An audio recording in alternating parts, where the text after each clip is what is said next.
Yo, what is going on, guys? This is Infernal Shard 1 for the win.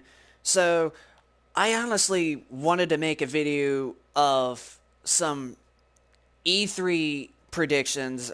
Well, not predictions, but E3 about, how the shows went for both Sony and Microsoft. Now, I did a video about this just the other day, but there have been new plans that I have planned out for the newer games that are supposed to be coming out this year and next year and all that stuff. And so I figured that, I would make like a live stream video up on about all this stuff. So in my video a few days ago, I talked about how Microsoft's E3, the showing part, was actually the best showing, but with showing up games and all that type of stuff, I had to get props up for Sony because they had awesome games such as Ghost of Tsushima.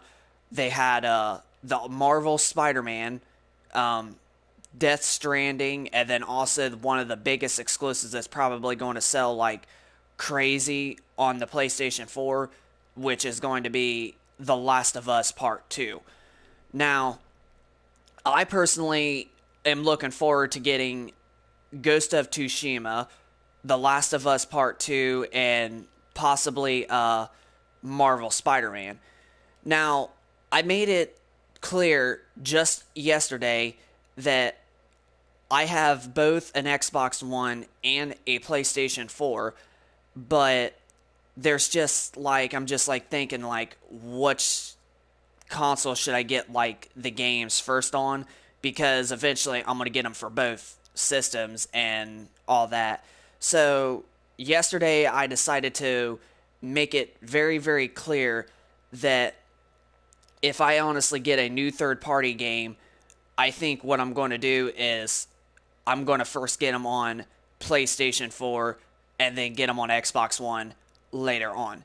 Now, the reason why I might actually be doing this is because, well, for one, even though I've been on Xbox One for the last 4 weeks and all this stuff, the main reason of why that I might actually be buying all of the new third party games such as Shadow of the Tomb Raider, Battlefield 5, Black Ops 4, and then Fallout 76 is mostly because, well, the PlayStation 4 is the much powerful hardware. Not really over the PlayStation 4 Pro and the Xbox One X, of course, because the Xbox One X is actually the most powerful console right now on the market. But between the standard models of the PlayStation 4 and the Xbox One, the PlayStation 4 is the most powerful console between the standalone models. So, not only that, another reason is because I really really love the PlayStation 4 controllers over the Xbox Ones, because the Xbox One controllers to me feel like they just feel like they're a big like heavy set, like a heart of a rock type of thing. But like the PlayStation 4 controllers, like they just fit in your hand so good that like it's like very very comfortable, and I mean it's just very very comfortable.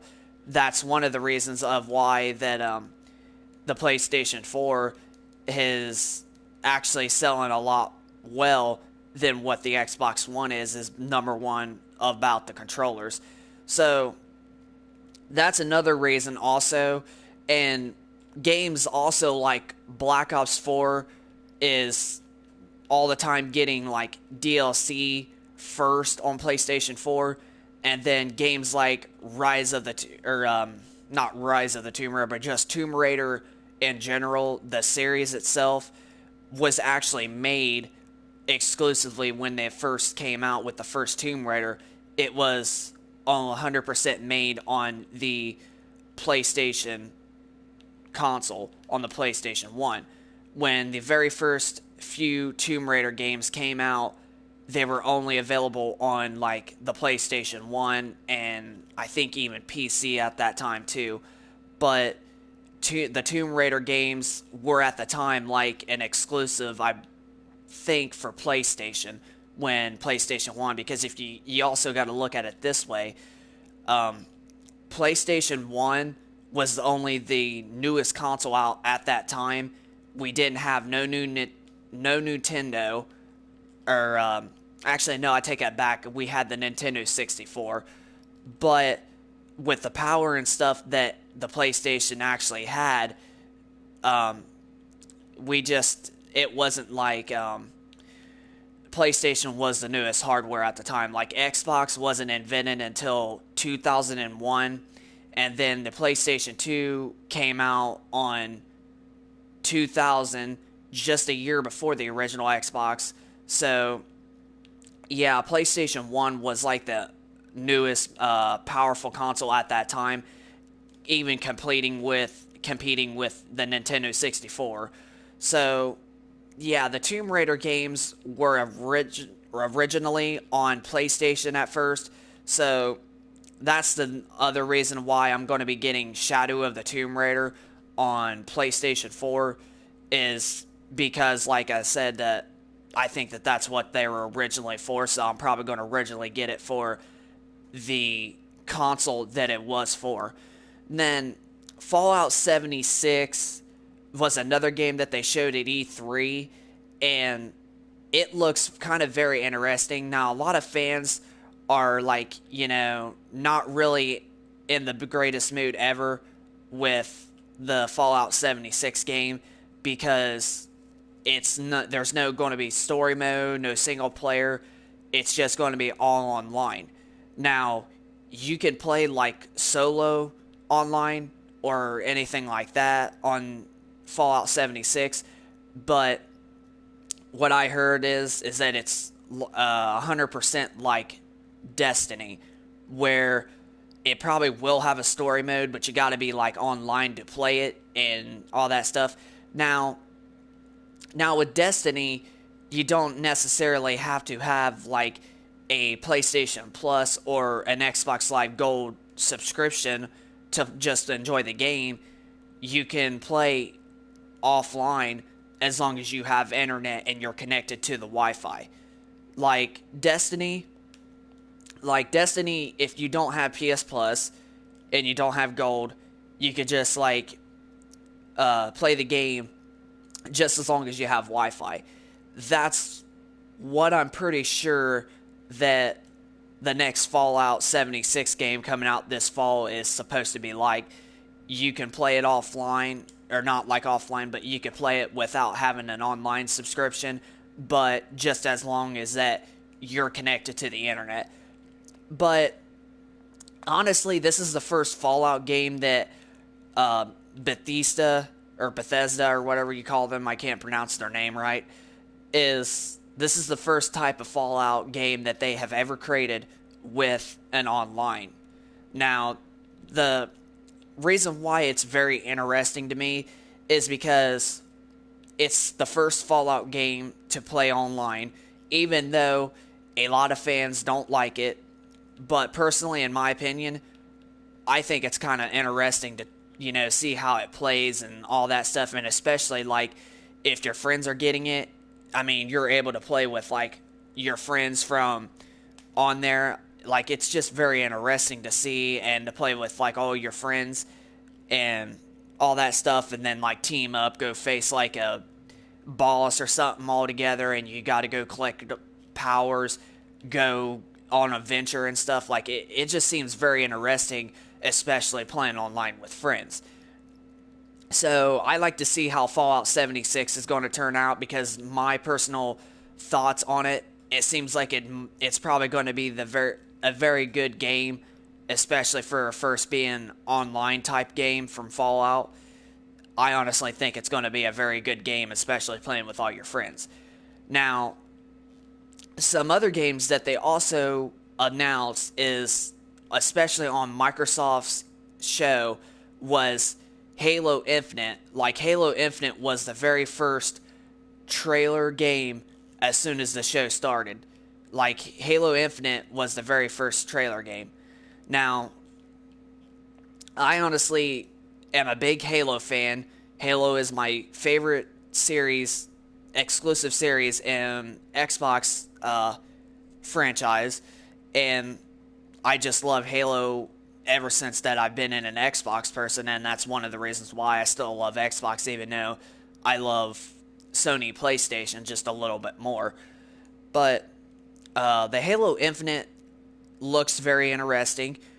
Gears of War 5 got confirmed that it's coming out in 2019, so it's probably going to release just about the same time as Gears of War 4 did back in 2016, about October or something of that year.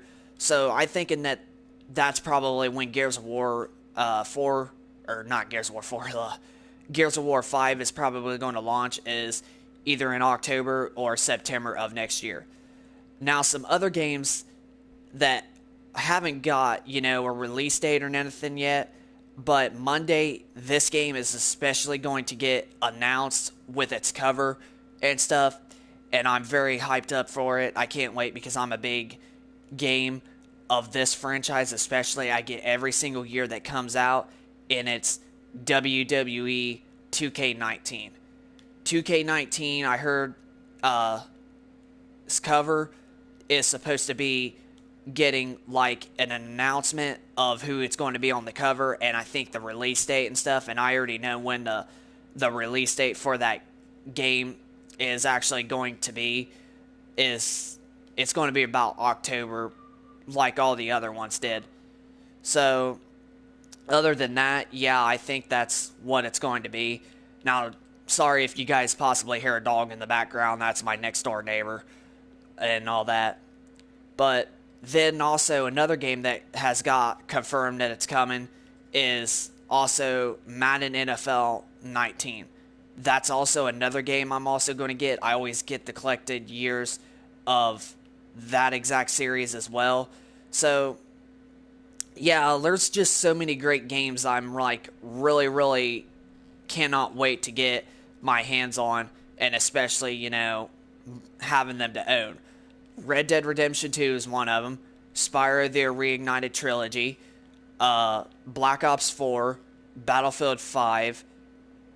Also Fallout 76. The Marvel Spider-Man, possibly. So, yeah, there's just a lot of great games that I cannot wait to get. But, yeah, just yesterday I made it officially that no matter which game, or no matter what console version of the game I'm going to get first, it's always going to be on the PlayStation 4. Because, like I said, between the standard models of the PlayStation 4 and the Xbox One, the PlayStation 4 is the much powerful system, and not just because of that, also because, like I said, the controllers are also the most comfortable controllers over the Xbox One. And then, not also just that, but also with making YouTube videos of, the games itself when I want to get, like, a YouTube video. So, like, if I want to start, like, making a live stream like I'm doing right now, or just a recording type video just in general, and I can talk to the mic and talk about the game, or, do something like a review, then I have it for the PlayStation 4 that's got all those features built into it. So, yeah, there's quite a few reasons why I'm going to get most of my games first on PlayStation 4, is because of all this stuff. But I'm still going to get, like, all of them for Xbox One later on, except for all the Xbox exclusives, because the Xbox exclusives are only for Xbox, so... But other than that, yeah, that's what I'm going to be planning on doing. But anyway, guys, I hope you guys enjoyed the live stream video. If you guys could, please hit a like for me and subscribe to the YouTube channel if you guys are new. And also, Send me down in the comment section of your thoughts down below of which console would you get all your games first on if you were both an Xbox One and a PlayStation 4 person. So, yeah, just give me your thoughts down in the comment section down below of your thoughts, and hit a like from the video and subscribe to the YouTube channel, and I will catch you guys in the next video. So, peace out.